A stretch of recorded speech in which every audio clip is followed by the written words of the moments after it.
Welcome to Club E St. Paul. My name is Chum Struve. I think I've introduced myself to every one of you, and I want to wish you a happy new year. We were kind of joking that I'm sure a lot of you are here because it's the new year, so we hope you'll come back to continue in February. So we have some, I don't want to spend too much time with announcements because 45 minutes, I think, with this topic, it barely covers it. So I do want to tell you about the upcoming events that we have that are all listed on our website, which is clube.com.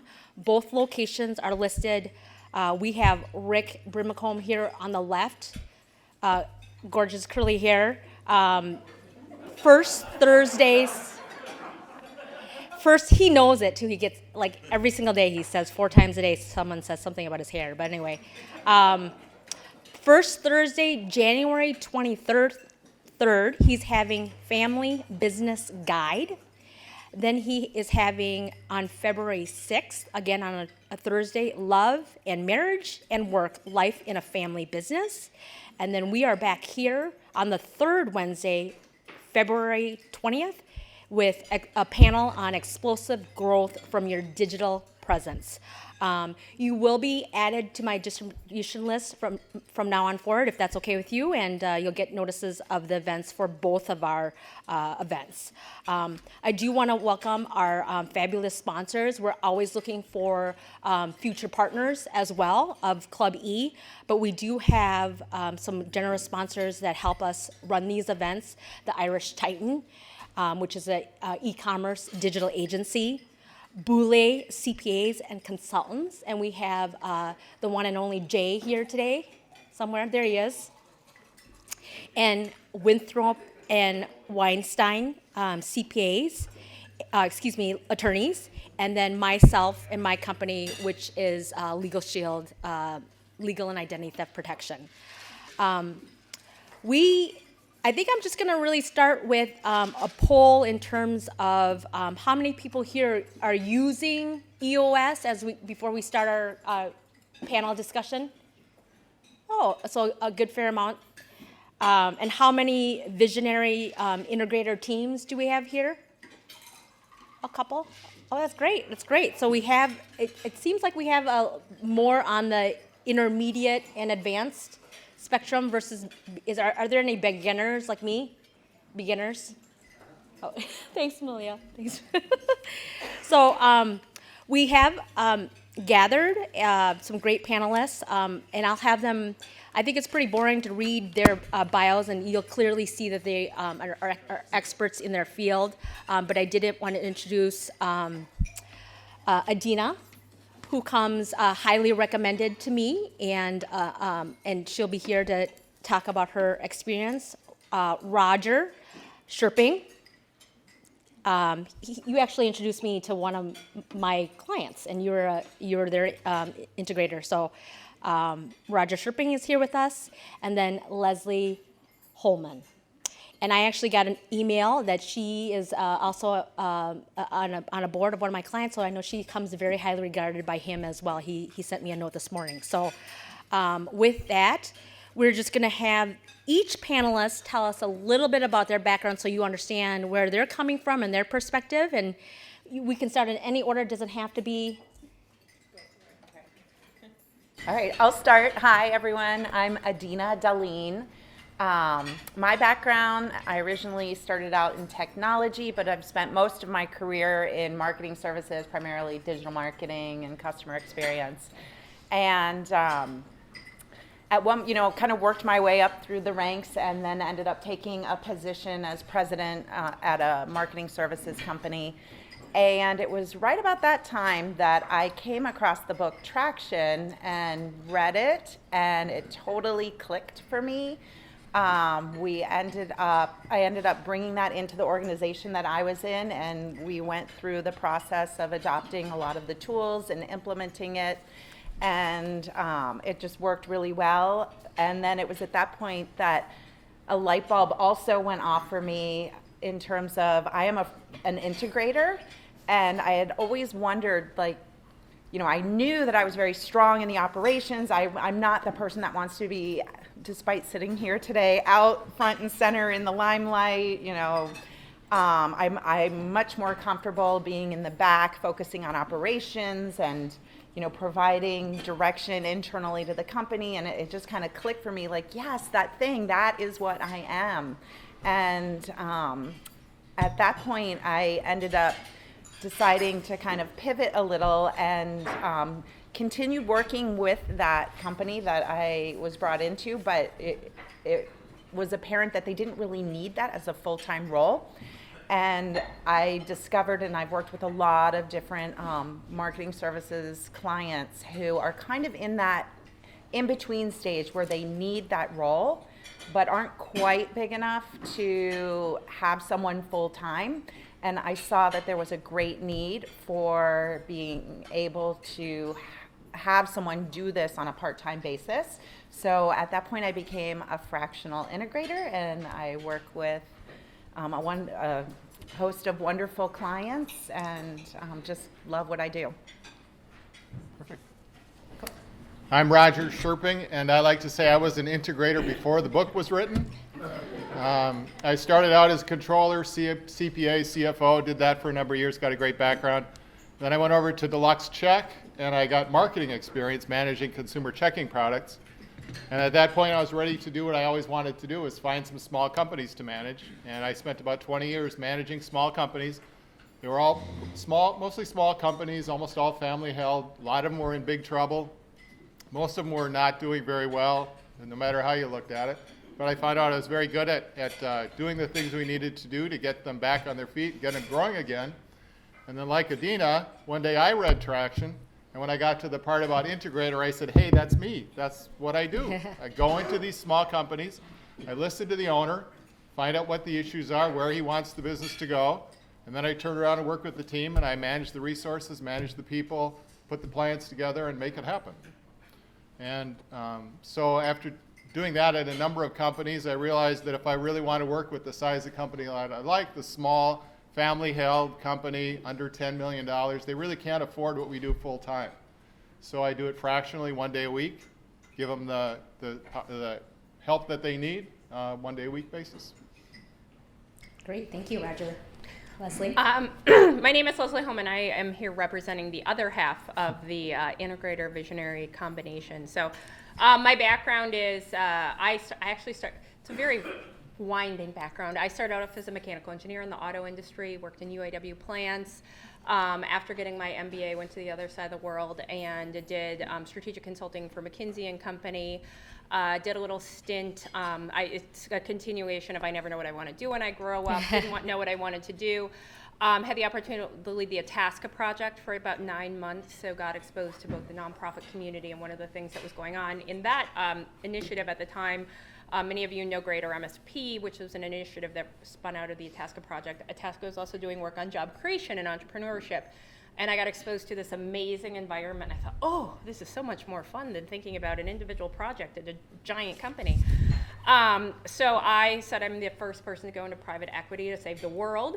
I was very passionate about that we needed to invest in small businesses. We needed to help support our regional economic growth through the importance of small businesses. So I started on the private equity journey only to really learn that I like to get my hands dirty. I actually didn't love being the person with the purse strings and having people wanting to talk to me. I wanted to go help companies. And so I ended up in a role helping portfolio companies, working with them. Also realized that that was my passion and that wasn't really a full-time job in a small private equity company, and I didn't want to go back to some sort of big operating environment. So, and then continued, what do you want to do when you grow up? Entrepreneurial friend of mine said, well, why don't you buy a company? And I thought, well, I know how to do that now. So 7 years ago, I purchased a company. The woman I was just speaking with at lunch asked, well, did you work there? I said, no, I didn't even work in the industry, but I figured I haven't failed yet. So this is a difference between the integrator and the visionary side of the table.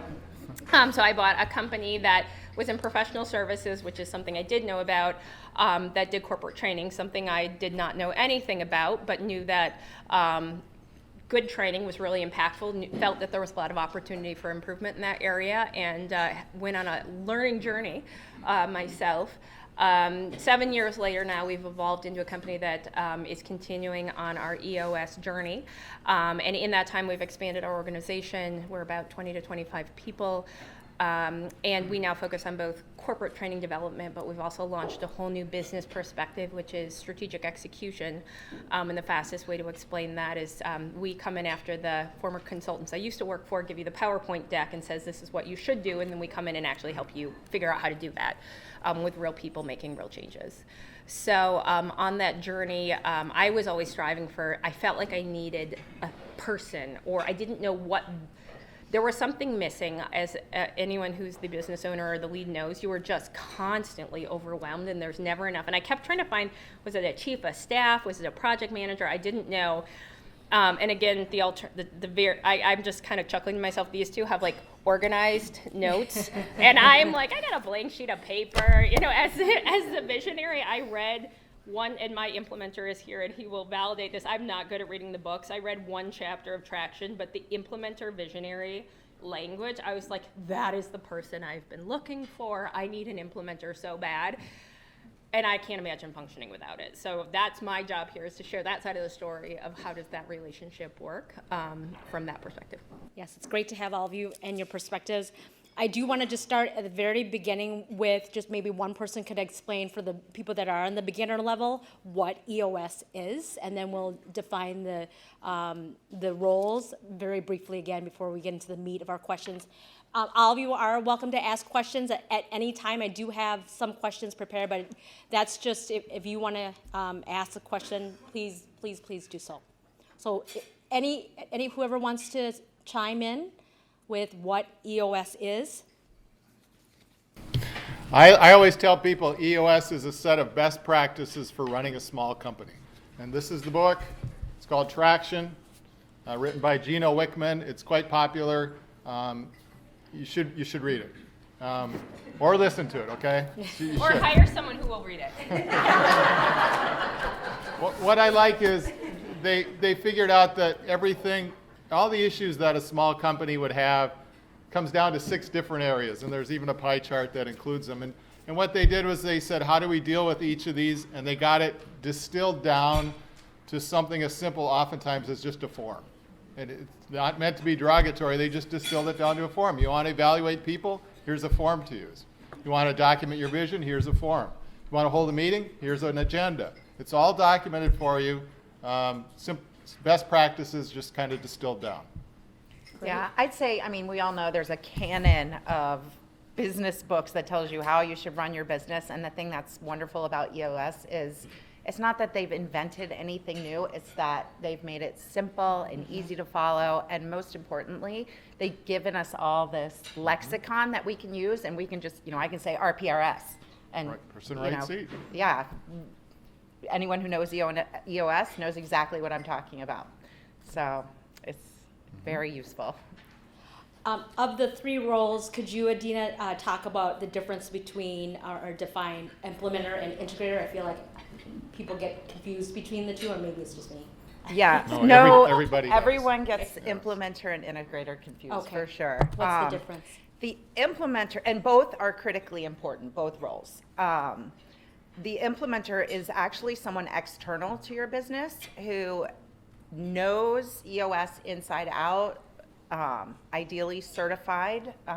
There's a certification process. And they know the tools, and they are your guide. They are your Sherpa through this journey. It doesn't happen overnight. It is a long process, and they, based on what the needs are for your business, they will guide you through that. They're involved with you at least in quarterly meetings, as well as your annual planning meeting, and they keep you on track. So an integrator is someone who is there working, they have responsibilities within the organization, working alongside the visionary. It's this dual role, it's a partnership, and they are ultimately responsible for operationalizing the vision. So ensuring that the leadership team is all on the same page, that everybody understands their role in the mission and the vision, that they are being held accountable for what they need to do in the business, and just everyone's rowing in the same direction. Could you help us with visionary overview, please? Well, I would say the visionary is usually, especially in a smaller organization, is synonymous with sort of the owner or the entrepreneur. And I think it's almost more interesting to the visionary perspective of the integrator.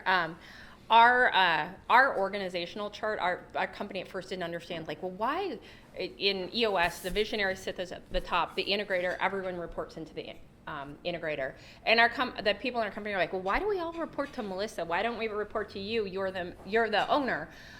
We actually redid our org chart and put a yin yang symbol at the top, and the way we described it is Melissa is brilliant at everything I'm horrible at. I mean, and I kind of call her, she's like my professional babysitter, which sounds somewhat derogatory, but I said that in front of her and she nodded along. If you read the first chapter of Traction, it talks about as a visionary, you have great ideas, you're really excited about it, and then you maybe move on to the next thing because that's exciting, and they just never get going. These are these amazing people who love to make things get going and stick and have the tenacity to push it through. So as a visionary, I see an integrator as the person who actually can help my ideas thrive and take root and stabilize within an organization, and lets me go off and do what I do well and helps bring the rest of the organization up, filling those gaps where I don't do things well. Awesome. That kind of answers, but I'd love some more insight on, I think where we're going to begin with our first question is, how does a visionary come to realize that he or she needs and is ready for an integrator? Well, I would ask you, how many of you are in that sort of visionary role of like owner or leader of an organization? And how many of you have had that feeling of, I just need a person, like I need that body, that person? You know what I'm talking about when I say that? So I would say that's how you know. If you're just striving for, you have a never-ending to-do list, and for me, it was like I was constantly like, how can I reorganize myself? How can I restructure? And I had kept hiring like outsource bookkeeping, outsource admin, outsource all these little things, and it never got better. And we'd grow, and it just kept getting worse. And that's great, we're busy, but like, oh my goodness, I'm not going to be able to hold it together. To me, it's not a like yes or no, and I'm sure, and again, this is from the visionary perspective, like I said, reading the first chapter of that was amazing. So I'm like, oh, that's me, and that is not me. It is just that ick, that just feeling like you can't get ahead, you're doing everything you're supposed to do, you just need someone to help you. And I think the truly amazing thing about the visionary integrator relationship is it's having a partner on the journey, even if you are the owner, who their joy comes from helping you be successful, and that is just a magical thing. It's not like having an employee, it's having a partner. It's almost it's like the equivalent of having your spouse, but in that work relationship. You have to be partners, you have to be supportive, and they will help you get there. So I think it is feeling that it's that vacuum of just needing someone to help you get to that next step. To me, that was what I was always searching for, that I didn't find until I found this language to describe it. And it isn't so much even the quantity of work that you're facing, it's the nature of the work. There are things that she does that are fantastic, and if she could spend all her time doing those things, the company would grow like crazy. But if she has to dig into people issues and allocating of resources and following up on what people were supposed to do, she'd get pulled away from what she does best. Mm-hmm. Okay. Would you like to add anything to this? Or is it covered? Four readiness factors. Sure. Yeah, Well- there are these 4 readiness factors. Oh, sure. Roger. So the book actually helps you identify, are you ready for that person, that integrator, that number 2? Some of the signs that they talk about are, is there a lack of, do you feel like there's a lack of control or a lack of profitability? That might be a sign. If you feel like the company's hit the ceiling, that would be another. If you feel like nothing's working or employees are confused, that's probably a sign that you need help. So the book gives you 4 readiness factors to see if you're ready. So are you financially ready? That is, can you afford to put on this number 2? Because we work on the business. We don't sell anything. We don't make anything. We don't ship anything. We just work on the business. So it's overhead. So you have to be financially ready for that. Are you psychologically ready? Are you ready to let go? I had a conversation with one of the visionary integrator teams here before we started, and I asked the integrator, is he letting go? And she laughed because that's the question. Are you ready to let go? Because you have to be. Lifestyle ready. Are you ready for less hours? Are you ready to reorient your life so that the business isn't running you? You can run the business. And then is your unique ability ready? Are you ready to do just that one thing or that one couple of things that you're best at that'll do the most for the business? So that's right out of the book. This is the book we're talking about, Rocket Fuel. That's the second book, correct? Okay. So I feel like we've talked a little bit about why you need one, some pain points. If there's anything that we have missed, make sure to please go ahead and add that. But how do you find a good integrator? Maybe we've reached that point and we're ready to make sure that there's a fit and someone that will help our business. Well, it's not easy. They said that in the book, they say that 20% of the population is qualified to be a visionary. But only 4% of the population is qualified to be an integrator. Or 5%, I'm sorry, 5%. So that means there's a 4-to-1 ratio. There are 4 times as many visionaries as there are integrators. So they're not easy to find. The book does give you some steps on how to find one, but I think the process is you look internally first. Is there someone inside your company that could be your integrator? That's the best solution. If you have to look outside, I guess there's recruiting. There are many different things you could do, but like everything else, it comes down to networking, trying to find that person. I will say from my side, looking for that person. I tried someone internally, but it just wasn't quite right. And for me, I think are you ready to release control? The number one most important thing is trust. You inherently trust this person. And I don't think they're your number 2. They are your peer. They are 100% your peer. And you have to be ready to say, whatever you decide, I'm totally fine with that. And so I would start with that inherent trust. I mean, my integrator, I said, we hired a new tax person. I'm like, here's my social security number, all the information for my child, like that level of trust, just deep personal trust. You respect each other. Are your values aligned? Are your objectives aligned?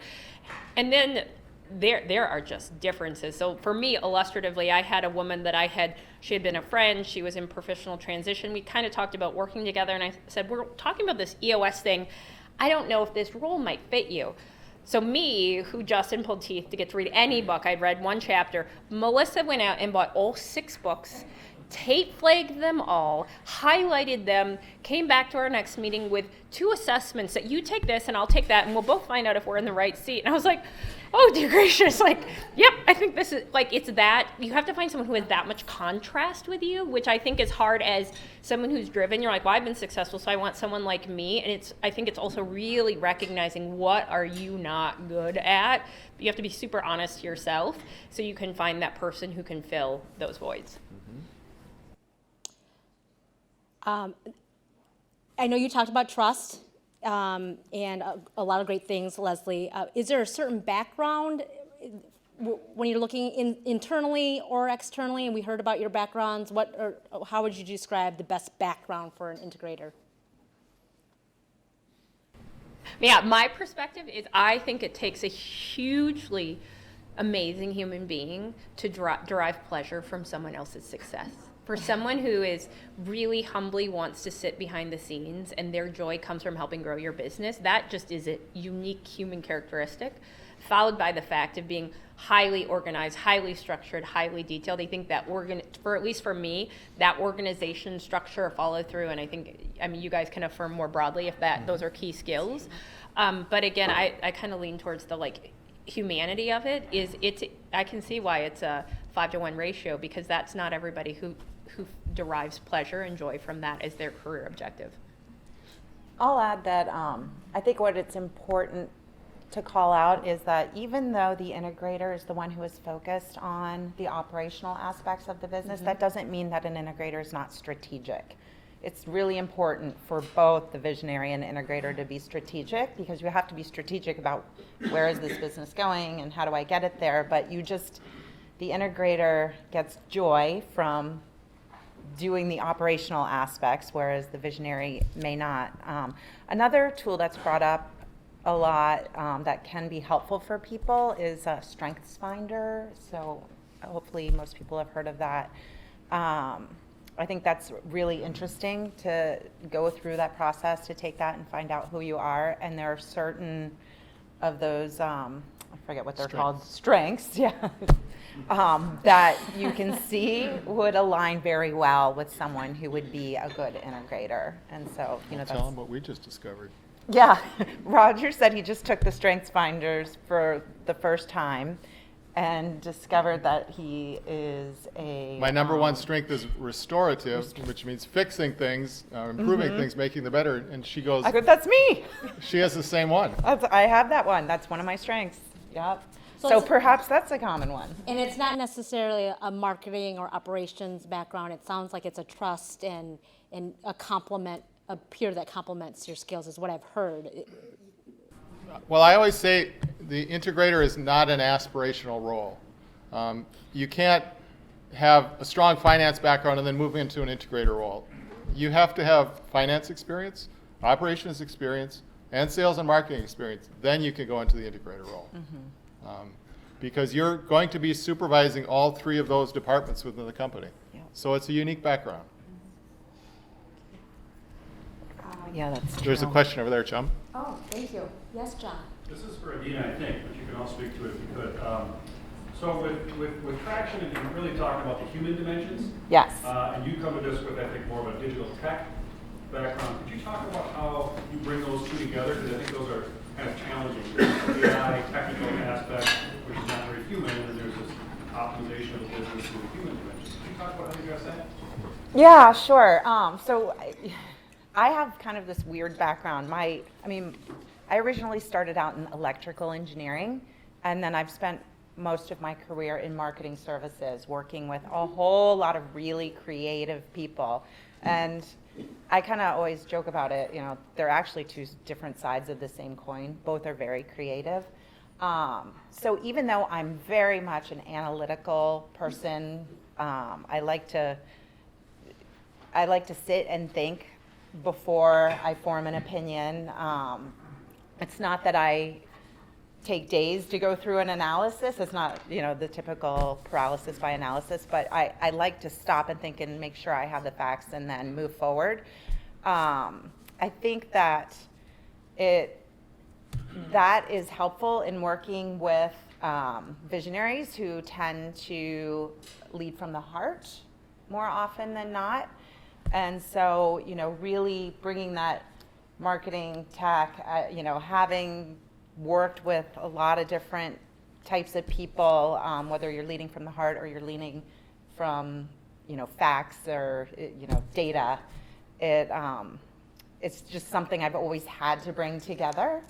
And it tends to serve organizations well, especially, and there, you know, not every visionary is exactly the same. Being a fractional, I get to work with lots of different clients, and every single one of them is different in terms of their style and how they like to make decisions.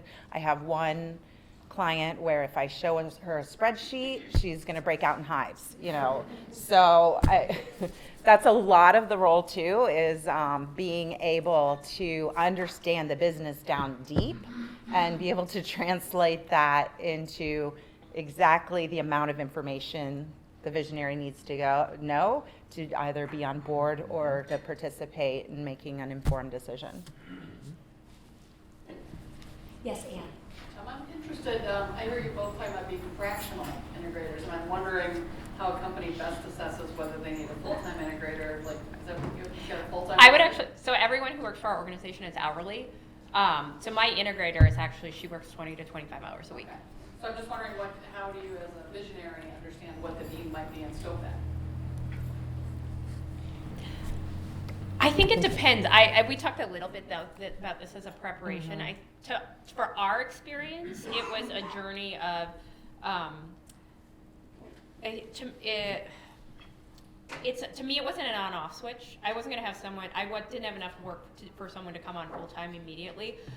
When Melissa, my integrator, started, she started 5 hours a week. Like, this is how much time I have that you can add value.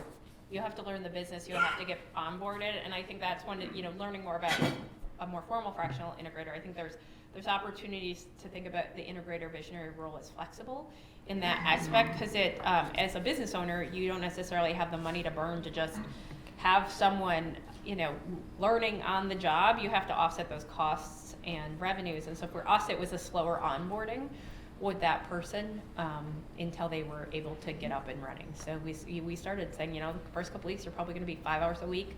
Come to some meetings, come to start to understand, and then we'll add more as you can do that in a value-added way.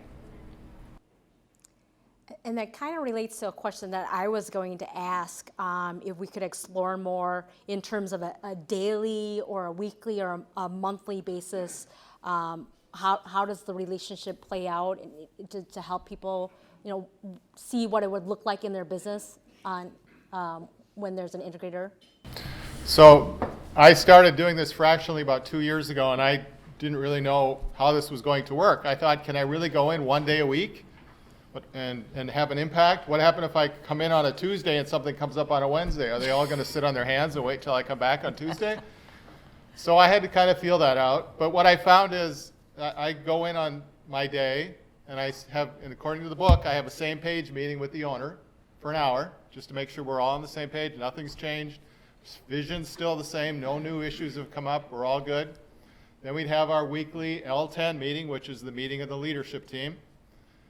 And then after that, I would meet with all the one-on-ones with all my reports, the rest of the team. And then I had time to work on my rocks and my to-dos. Throw a lot of EOS terms at you there, read the book. And so then things would come up after I left. And I found, in reality, not many things can't wait a week. So a lot of times the answer was, you'll call me if you have to, or just go in the conference room and write the issue on the board. And the next Tuesday when we're in, it'll be one of our issues that we address in our meeting. Or, as a last resort, in the book, this is kind of a bad thing, sometimes you can go to the visionary and work it out. That's technically an end run, it's not allowed, but if it's not abused, it does work. So that's how I got it to work, doing it 1 day a week. I have a pretty similar experience. I always say my ideal is 2 clients, because I can time block days where I'm in the office to do, the L10 and my one-on-ones and work on rocks. And then, so if I have a couple clients and if I'm working a day and a half or 2 days a week with each one, and I time block, one is Monday, Wednesday, the other is Tuesday, Thursday, I always say if something urgent comes up, text me, because I'm not monitoring that email box while I'm I'm at another client. I try and, out of respect for each client, I'm all in 100% committed and focused on your business while I'm physically there in the office. And then that still leaves me a flex day 1 day a week. So if anything should come up that's urgent and can't wait, or say we just have a lot going on, maybe we're in the middle of annual budgeting and planning, and it just needs more time, then I have that flexibility. So it just works really well. And each client again is different. Some only need, maybe it's 8 hours a week. Other clients that maybe are going through bigger changes in a bigger transition and need more help, have way more issues to deal with at that moment, usually day and a half to 2 days. So it just depends. So I would say my answer is fairly different, but it's also, I think it's really interesting, the lens. I have no idea when my integrator works except for when I have meetings with her. Like we have L10s on Mondays, and the formal name, we call them yin yangs on Friday. So like she and I have our one-on-one on Friday, we have L10 on Monday. I have no idea the rest of the time what 20 to 25 hours she works from my view. What I know is we're super aligned, and I know she knows what she has to do, and it happens. It just happens. And we're in professional service. We're a consulting organization, so our clients come first. I can spend my time focusing on clients and solving client problems, and I can send Melissa the 5-minute text or the 5-minute phone call, like driving and saying, hey, can you think about this? And then it happens. And so from a visionary perspective, I'm able to get my ideas out and someone captures them and make sure they happen. So I don't have to spend time worrying about, I have to remember to go back and look at that to do and send that email. Like, I can just keep focusing on the next thing. And so I think but it's not, to me, it didn't need to be full time. We've just been able to be flexible about, I think that's why if you have the person you trust, the EOS process that's set up to be, you get really clear alignment on what they need to do, what the objectives are, and then you empower them to go and run and get it done. Go ahead. Hey there, so we're a digital marketing agency that operates EOS for about 5 or 6 years. At what point, from your professional experience, have you seen companies outgrow the EOS model? What are the key indicators that the EOS model is no longer, not necessarily inappropriate for them, but there's other resources? At what point are you done with EOS? Great question. Well, EOS, if you read the book, it says it's for companies between 2 and 50 million or 10 and 250 employees. It goes smaller and it goes larger. I can't, we have a couple of implementers here, maybe they'd be better to answer, but I don't know of companies outgrowing EOS. What do you guys say? My experience has been at acquisition is typically when teams stop doing it. My large company is 500 million. Had a team grow from 20 million to 160 million in 3 years. They're still going strong, a few hundred employees. So generally it's when you're acquired by a public traded company or a different system. That's the only time I've had teams stop using it. So once you go EOS, you don't go back. Yeah. I think that's true. I mean, these guys, again, Ken? No, I agree that you never outgrow it. You think of the 6 components, the vision, people, data, etc. When do those become irrelevant? The answer is they never do. Yeah. Something that we haven't talked about, and a lot of times when you're talking about business strategies or ways to implement growth in a business, you talk about the employee aspect. Is there a buy-in from the employees, an issue with that, or is that something that is talked about, or? You mean within EOS? Yes. Because you have a person in your organization that's an implementer, and they may be external or internal. So I can take that one. I think it's important for people to understand that the visionary integrator relationship and why it is what it is. Like I said, our team struggled with it until we replaced it with yin yang. That's our internal lingo. And now they get it. They clearly get it, and they understand the value of it. They understand it's better for everyone if I can focus on the big problems and solving the big things. And they know they can get more time from Melissa, our integrator, she has more capacity to maybe dig into time, in terms of personal development plans, or I'm having this, a lot. She can dedicate more time on those things, so they know when to use each one of us. But that's important, I think, for your organization, and also I think it's really important for the organization to buy into the idea that the visionary is fully empowered the integrator, because if you second guess them, it's done. You have to. It's kind of like being a parent. You got to back each other up. If you have an issue, you got to shut the door, and the two of you have to work it out. But it doesn't happen in front of the rest of the organization.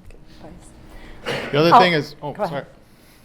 I was just going to add, as opposed to resistance, being fractional and getting the opportunity to work with a lot of different companies, I'd say historically the reception that I've received has been more one of, oh, thank God you're here. We've got to get so-and-so out of the day-to-day, and thank you for being here. I had a visionary say he told his staff that he hired an integrator, and they all told him, "What took you so long?" yeah. So maybe they realize it before the visionary does. Right.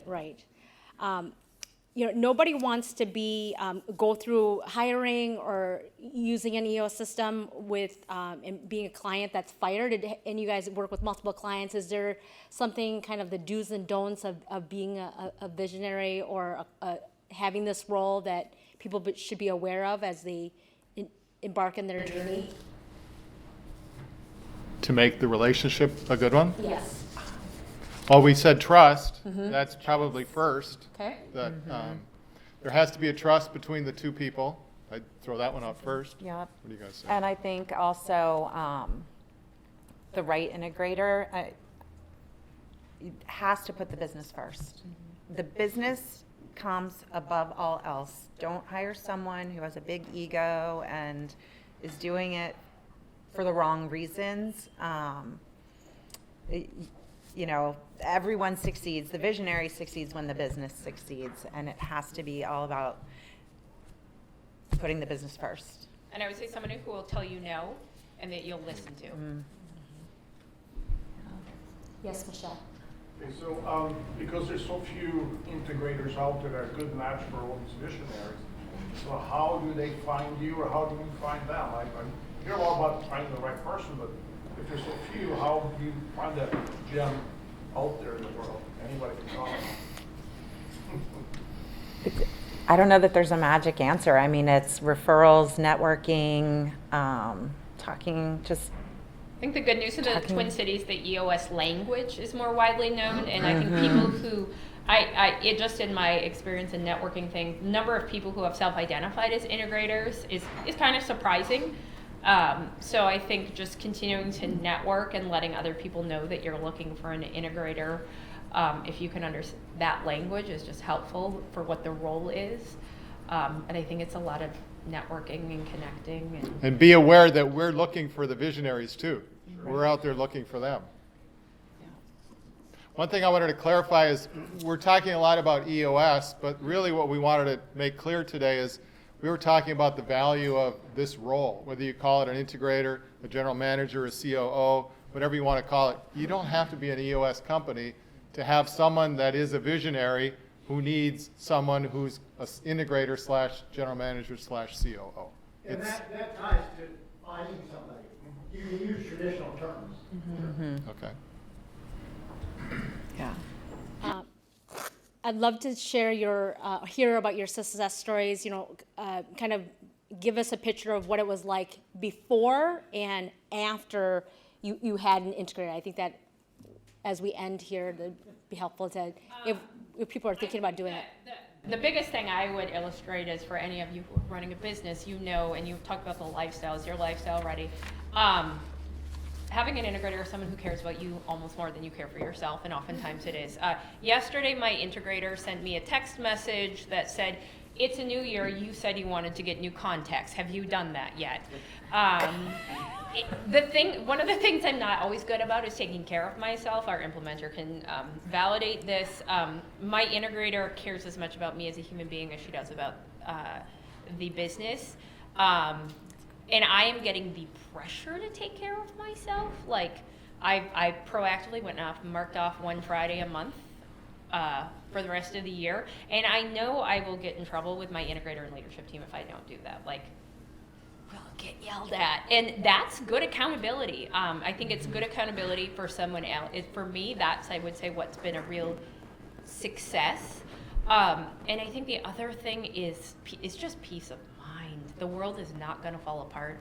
Like if I'm, gone on vacation or take a day off, and I think it's also the ability to do the things I love. The example I shared with these guys was I went to fire someone. I once went to fire someone. I went to meet with them. The woman quit on me and I cried. I came back and I'm like, I should not do this. I'm not good at this. And I think so often we grow up in, I grew up in a highly competitive consulting environment that was like, you have to keep working on what you're bad at, keep getting better. And it's very relieving to just, I'm like, I suck at dealing with personnel issues. And you know what? I could keep working on that, or I could just admit it. And now, like, we've had a couple times we're going to have a personnel conversation with someone, a difficult conversation. I'm like, I should be in that. And Melissa's like, you really want to? Because I don't really think you should. I think you should just let me handle that. I'm like, okay, yeah, you know. And I think for me, it's just being able to be comfortable in my skin. And it's so much more fun when you can just do what you're really good at, and then have someone you respect that can do things so well that you're terrible at, and then that works. So I think for me, the impact in my life is I'm just a lot happier. I'm able to take better care of myself. My business is doing a lot better. And I can just focus on what I'm good at and what brings me joy. And there's someone else who gets joy out of tape-legging books, and that's awesome. Okay, good. So I've been waiting to tell this story. Now I have my chance. So my first day, 2 years ago, my first day at my first client, I sat down with the visionary, and the first thing he tells me is I'm a trapped visionary. I said, okay, what does that mean? He goes, I would love to work on our corporate culture. I would love to build out our sales team, and I'd love to write for our industry publication. But do you know what I spend all my time doing? Working in QuickBooks. And I said, okay, I see the problem here. Knowing that one of the roles of the integrator is to free up the visionary for their unique ability, I looked at their team. I saw they had someone who had some ability in finance. I've trained a ton of controllers in my life, so trained this person to use QuickBooks, taught him cash management, slowly pushed all that stuff from the visionary down to this accountant, and now the visionary was freed up. He went out, he installed the CRM program, he built out his sales team, and he grew the business. So that's a before and after that I went through. I guess my best example is there was a client that I worked with, and he is an entrepreneur, and he had a number of different businesses which would get to a certain point and then fail, and it was because he kept getting distracted. He would hit one thing, like small speed bump, and be like, oh, I'm done with this, I'm on to the next thing. And so one of the things that he needed most from me was to help him focus.